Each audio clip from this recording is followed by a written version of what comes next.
Okay. Thanks so much for joining us today for our podcast here at Intervention for our program that we have for victims advocates. This is Randy again, coming to you again from the high location here in Lakewood. Well, it's not really that high. It's only 4 stories. But in any event, I like to say that we are very fortunate today to have Ashley here with us, and Ashley is one of our wonderful panelists that talks about her experiences for our survivor empathy panels, which provide empathy development for domestic and sexual violence offenders who are on community supervision. And we've been very fortunate to have Ashley as a panelist for a couple of years now. We're just going to be talking to her today just about a lot of the issues that victims and fortunately survivors have to deal with. And so fortunately, we're happy to have Ashley today here. So Ashley, if you can, just talk a little bit about what your experience was when you first came to the survivor empathy panels. When I first came to the panels, I was incredibly nervous, but I was also very hopeful in the aspect that me using my voice and my experience could help others have a voice and get through their healing journeys. How did you feel when you were talking to some of the other panelists that were sitting there as well? Wow. I felt like I had found a whole new group of best friends. Not that we spend a lot of time together, but there's something to be said for being understood. And, I felt held in a very safe and sacred space with those women. With these women, I guess we're still together. And I felt accepted. I felt seen. I felt heard, and I did not feel alone. And, as part of that too, during the panels, when we're talking to offenders of domestic violence, kind of how did you feel about seeing it? Because I know when you've done our panels with us, you've done them when we've done them virtually, and you're still seeing a lot of these folks, on our big screen when we're doing the presentations. And, kind of tell me what you thought about some of those folks when you're seeing it, because as there's both male and females that are sitting in those classes, and presumably they're progressing in their classes. And just kind of give me an idea as to what you thought about them listening to your story. I mean, being able to see them is a pretty profound experience. Seeing the different walks of life, male, female, all demographics. Gosh, it makes me sad. It makes me sad, but at the same time, it makes me so happy to see them putting themselves forward and being willing to learn and understand and grow. So having the audience of the actual offenders at first made me stress sweat. But then, it just brought a sense of warmth to my heart, because it made me feel so happy to see them actually trying, to see them actually being able to see them and some of the things we're saying, see them have these aha moments. And then, of course, after the fact, getting the positive responses from them, the positive feedback, and that now I understand what I did wrong or what I could do better or whatever. For me, it feels good. It feels really good to be seen by them and to be acknowledged in all of our experiences within what we've had to journey through. And a lot of times too, whenever as survivors, when we're talking to a lot of these folks, you often wonder, what did they do to be here? And, were there experiences that they've done, that they've gone to court for, been arrested for, in treatment for? A lot of that, sometimes you wonder, it's like, I wonder what that guy did, or I wonder what she did. Did you ever have any of those thoughts like that when you see some of those people? See their faces. I was actually kind of surprised to see some of the faces, because they look like everyday people. I mean, I'm an everyday people, and I had these horrible experiences, and I didn't think about what they did, because in my opinion, that's not what matters. what matters is understanding the root cause of why they did what they did. And so I guess you could say that that's more what I would think about, not necessarily, oh, I wonder what, awful things that person did. It's just, I wonder what home environment they had. How did they have to grow up? What made them become that person? That's more so where my mindset is around that. Sure. And, and a lot of times too, when you're seeing these folks sitting there, you really do have a hope that I hope that my words, my experiences, because as you know, domestic violence, its base is always the same. It's just different episodes of it.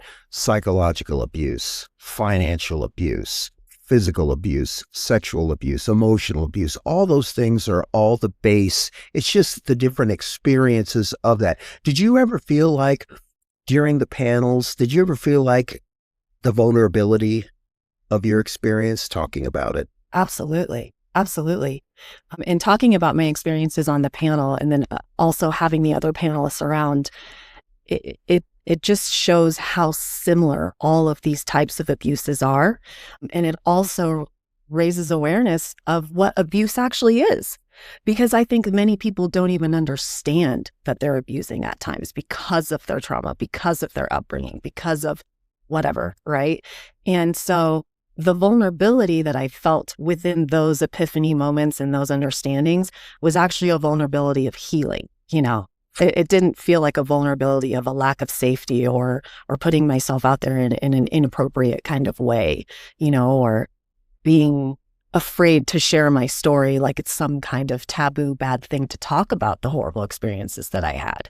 I think too, a lot of times that when people, they feel that vulnerability, especially with our panels, it comes generally in the first presentation that they're giving. Because, you are talking to offenders, okay? And as you know, with domestic violence, it generally is something that occurs behind closed doors. Yes. It's not a bank robbery where you have, cameras rolling, several witnesses, that kind of thing. There's always the issue of, I don't know if I want to talk about something like that because it makes me feel like I did something wrong. And it makes me feel like I was a failure in my relationship.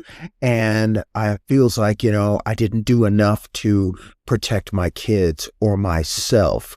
Did you ever have any of those moments where, when you're talking about an experience that you were like, I don't know if I want to go that far? No, absolutely not. I'm unfiltered. And I think it's better to be that way. Of course, maybe we'll call this episode Ashley Unfiltered. I mean, gauging certain things, audiences, I guess you could say. But in this type of setting, I think being filtered is the wrong idea. I think being completely forthcoming about the experiences is what helps people have a full circle understanding of all of it, and me feeling, in the first panel was very nerve-wracking. Like I said, I was stress sweating just because it was the first time. Sure. And hearing my voice and speaking about my experiences, I guess that was more validating than anything. And that was healing more than anything. And to have an audience of people who, are the offenders, I should say. Sure. It just, I felt like I was doing a service. I feel like I'm doing a service because people need to be on both sides of the fence. They need to be heard. They need to be understood and acknowledged and, to know where their wrongs were, to know where their rights were. And in my opinion, me personally, I didn't do anything wrong in my marriage to cause those types of things to happen. And if anything, what I learned through these panels, the thing that I did do wrong was I tolerated too much. And the most right thing I did was get myself and my daughters into a safer, healthier dynamic by leaving that relationship. And a lot of times too, people, they just don't understand, or they have the tendency to say, people who just don't understand domestic violence, they have a tendency to say, well, why didn't you just leave? and we try to tell people too, leaving isn't an event. It's not an event. It's a process. Mm-hmm. And that process takes a long time, but there's so much things that you have to do in front of it because, that you've had a life with somebody and that life includes a lot of things, notwithstanding children, notwithstanding a home, notwithstanding financial security, notwithstanding just the companionship of being there. When you finally decided to leave that relationship, how were you feeling emotionally to be able to do it? Well, leading up to it, let's just say it took me 2 years to understand the fact that that's what needed to happen. All the while during that 2-year period of time, still trying to make it work, still trying to salvage and save. But repeated behaviors, unchanged behaviors kind of leads you to the inevitable. Okay, well, it's time to move on as a together unit. Let's do this separate, right? And by the time it was time to leave, I was in the right mindset. Leading up to it was very traumatic, was very sad, was very hard and painful, and all the things on that spectrum. But once it was time, I knew it was the right decision. So I felt good about it. I felt right. I felt like I would be safer. I felt like my daughters would be safer. And unfortunately, because the majority of domestic violence victims who fortunately become survivors, a lot of times too, there's certainly a lot of setbacks, fallbacks, missteps, all those things like that. But you always feel like, I'm going towards something better. Right. And that better might just be nonviolence. That better might just be, I'm feeling better about myself. At what point did you feel like, you made the right decision? The day that I made it, the day that I made it, because there had been so much leading up to that. Once you see what's really going on, you can't unsee it.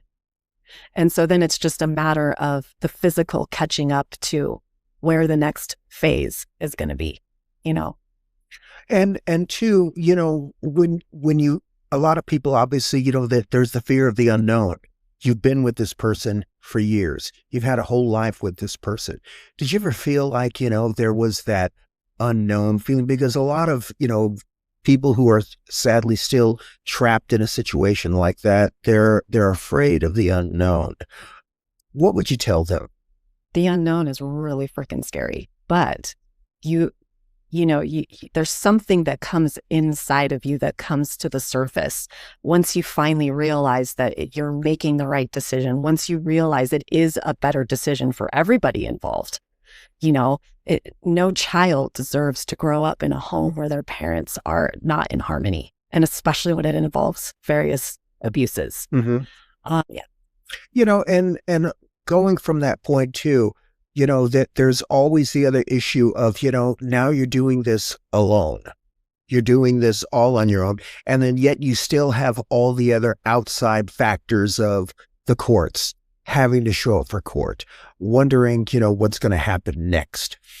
At that point, because we've talked to, survivors who feel like, that was the one point where I felt like I didn't have any power and control because I was now part of a court system. And how were you able to emotionally deal with that? Oh boy, by taking care of myself. How did you do that? What did you do to take care of yourself? Because a lot of survivors, they just don't know how to decompress. Yeah. They don't know how to take time for themselves because they feel like they're so having to do everything. They have to plan out all these things. How were you able to take care of yourself? Well, it wasn't perfect in the beginning. I guess nobody's perfect. I'm sure. trying to say that, but it was a lot of struggle for sure. The unknown was the scary part for me, right? It was really scary, but I knew that the decision I was making was the right decision for everyone involved. And so having that unwavering belief and faith in your decisions and in yourself is something that really helped me, knowing that what I was doing was right. So just knowing that my faith is what supported me into each day waking up on time and doing my routine. Mm-hmm. And what's my routine? When I say that I had to take care of myself, well, I like to wake up at 5 a.m. I like to meditate first thing. Mm-hmm. I like to work out in the morning. I like to have my protein shake. I like to have my coffee. Go back to the basics. You know, that's what really got me to get into a rhythm with myself and the future and the unknown, was taking care of myself. Yoga, working out, various healing practices with energy work and sound healing, with, you know, whatever it is that speaks to you to help you heal and stay focused is what I did. So it was the basics of taking care of myself, and not just myself, also my girls, making sure my girls were waking up in the mornings on time to get to school, and making sure their hygiene was good, making sure that their hearts and minds were good. You know, that the basics of taking care of yourself Mm-hmm. is what's going to help everything else eventually come into some kind of a unison, come into some kind of rhythm. And honestly, that's what it was trusting myself, trusting and believing and stepping out on faith that everything was going to work out. Because you said earlier that, you said earlier a few moments ago that, it wasn't perfect. And whenever you had those imperfect moments, did you feel like, you wanted to learn from those, or you just didn't want to remember them? All the above. I wanted to forget everything that happened that was awful. Mm-hmm. I wanted to, I'm not going to lie, I had some pretty dark days. Sure. I had days where I didn't want to do anything, but the only thing that kept me going were my daughters. So those were those days that I didn't necessarily take care of myself, Mm-hmm. and I just took care of my daughters. I had those days where I wanted to give up, but I couldn't give up on my daughters. You know what I mean? I could give up on myself, Mm-hmm. but giving up on myself would be giving up on my daughters. So Sure. I had those moments, and it's just allowing yourself to feel it, allowing yourself to face it, to look at it for what it is, to be in those feelings, those thoughts, those emotions, and to acknowledge it for what it is, and, process that. And going back to, just for a moment, because again, too, a big part of obviously any relationship is that companionship. How did you feel like, did you feel those moments where you just felt alone? I still feel alone, Mm-hmm. Because there was a big part of my life that just did not turn out the way that it was supposed to, and so that there's days that I still feel alone without that person in my life. He should be here. Sure. He should be here with me and my daughters. We Mm-hmm. should be doing things together, whether we're together or apart, Mm-hmm. doing this life together, raising the babies together. Mm-hmm. So, and there's moments where I do still feel that loneliness in my heart for that person. But I'm never alone, because I have my daughters, because I have myself, because I have my very close, small, tight-knit group of people in my Mhm. life that I know I can rely on in any kind of moment, And those moments of loneliness, the biggest thing that I would say not to do is to default to bad behavior Mhm. or toxic patterns, hanging out with the wrong people, Mhm. partying, whatever it might be. Not to say that that's necessarily what I represented, Sure. but it's like, in those moments of lonely, I really feel like those are times when you can just really reflect and focus in on yourself and find avenues to heal the loneliness, or to embrace it and let it be what it is until it's not that. And just knowing you and knowing the experiences that you had and how you were able to survive all of this and thrive through it. I know that you utilize Reiki as a way to find your mindfulness, to find your spirituality. Can you talk to us about what that is? Because I don't think a lot of people know what that is, or if they do, they might not have an understanding of it. Yeah, it's a very kind of a new agey, kind of a weird thing. That's what I've heard anyway. But, Reiki is very similar to meditation. Mm-hmm. And all the things that have helped me in the past decade evolve as a person, Mm-hmm. and that help me today. are things like yoga, meditation, eating healthy, being around positive people, absorbing positive content kind of thing, doing healthy things. But something else that also helped me was therapy, talk therapy. Talk therapy is fantastic. I loved it. I'm not doing that now, but I'm not doing that now because I don't feel that I have a need for it. So, but you did feel like it did help you. Yes, absolutely. It did help me. And I did utilize that in addition to all those other things. Mm-hmm. So it just so happens that, when you're going through life in general, and especially when you're going through domestic violence or any kind of abuses, it hurts your soul. It hurts your heart. It hurts the way you see yourself. Mm-hmm. And the ways that we heal through those types of traumas and thoughts and emotions, talk therapy, all the other things that I'd mentioned. But other ways that you could do that is through energy work. Mm-hmm. So we are all energetic beings. We all carry an energetic frequency within us just by sitting here.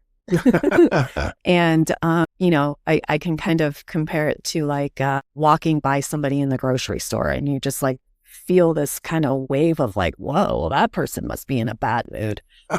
That's energy. And so Reiki is a direct energy work type of practice. It's something that directly works on and focuses on your energy field and helps you move stagnant energy, if you will, which stagnant energy is held in our body. This is something you learn through yoga, the practice of yoga as well.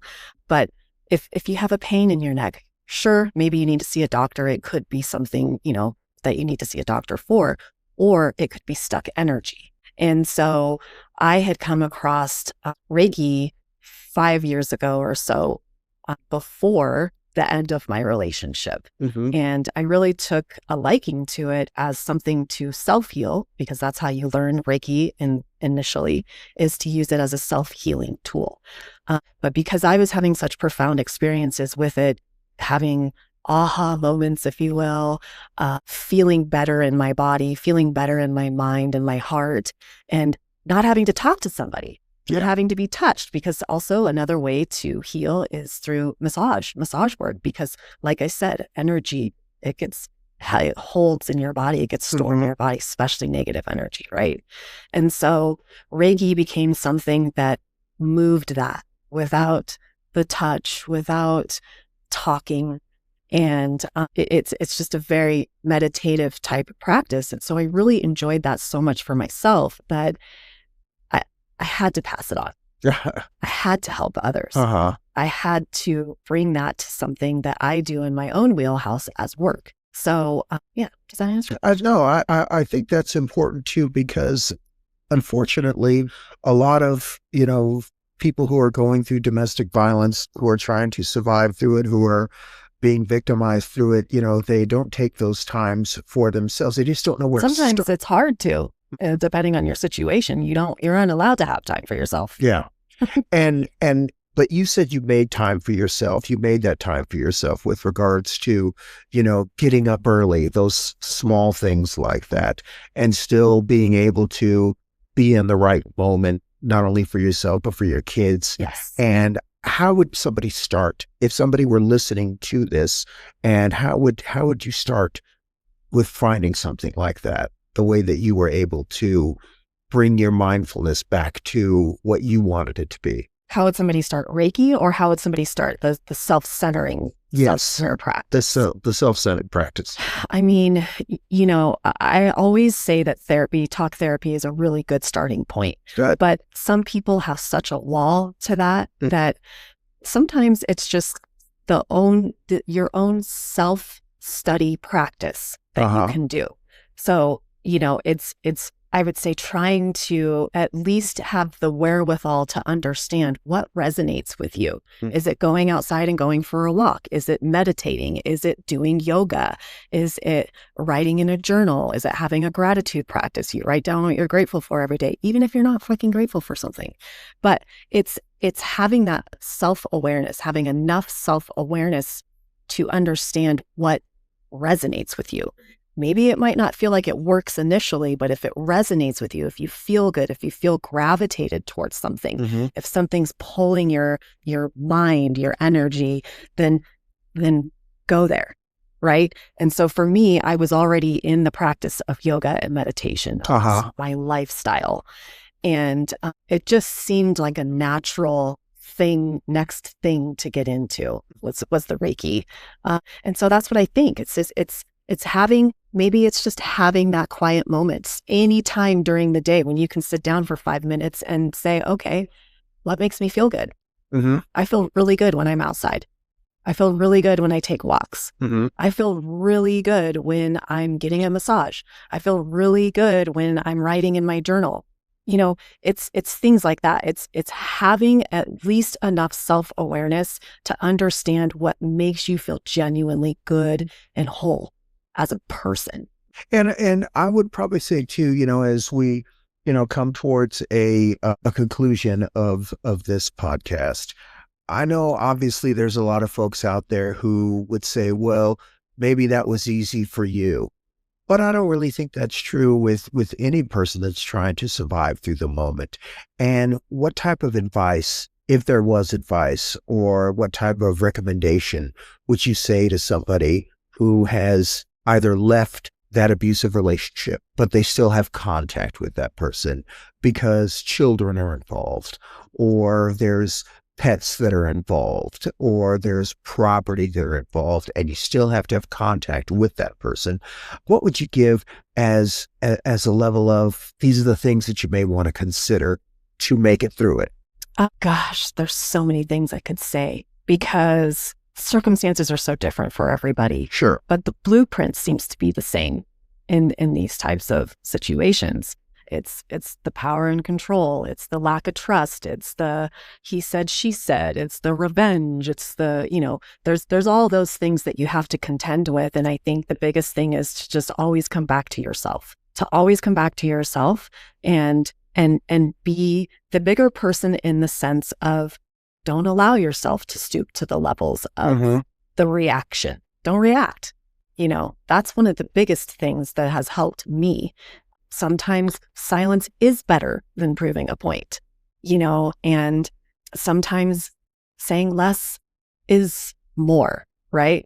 And just not succumbing to the lower levels of those types of interactions. Because it only leads to more negative. It just leads to more. It just keeps adding up. And then, yeah. And then sometimes, when you're in such a highly conflicted ending of a relationship that involves violence, whenever a situation like that you're just talking about is occurring, do you think sometimes the other side is trying to provoke you? Provoke? Absolutely. Yeah. Absolutely 100%.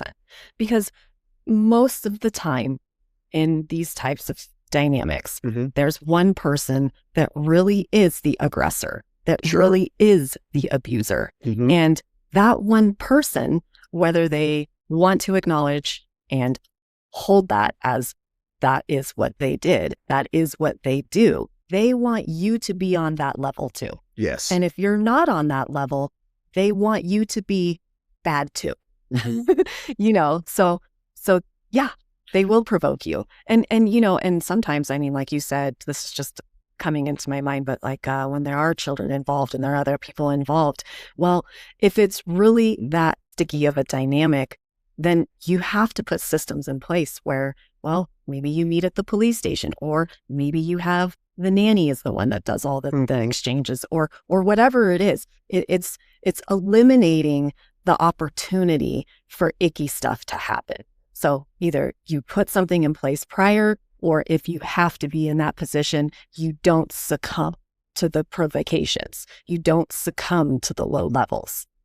And I think that's probably some of the best information, because, as advocates, we don't ever want to say to a victim or a survivor, well, maybe you should, or I think maybe this might be the best way, because we always want to give folks resources. We don't ever want to tell them what to do. And I think by the information that you just gave, I think that's really great. And I think that's a really good place to leave this at. And so I really do appreciate, having you here today and having you on this podcast. And just want to say thank you so much for you to be on here, because I think that we need to listen to folks more who are going through these experiences. And I think by doing so, you're just giving them a better blueprint as to, what you can follow. Is there any closing thoughts you want to give to anybody? Thank you. I have had such an incredible experience, and being part of the podcast, I think it's really exciting, because I do think that people hearing from people who have been through it themselves, it gives it not just more integrity, credibility, but it's more of like a real human. We're real people. This stuff happens. It happens, and so I'm so grateful to be part of this. I'm so grateful to be a voice for survivors, as well as be a voice for offenders. Let's level up. Let's learn. Let's grow. Let's evolve. Let's not stick with how it used to be, right? Let's move on with life. But All right. yeah. Thanks so much, Ashley. Appreciate it.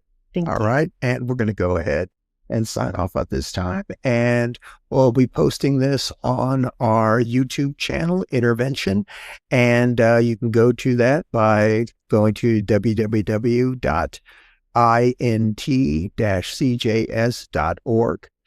Again, that website, and we'll have it posted, www.int-cjs.org/save. That's where we're going to have our information posted. And again, I want to thank everybody for listening to us here today. Thanks so much.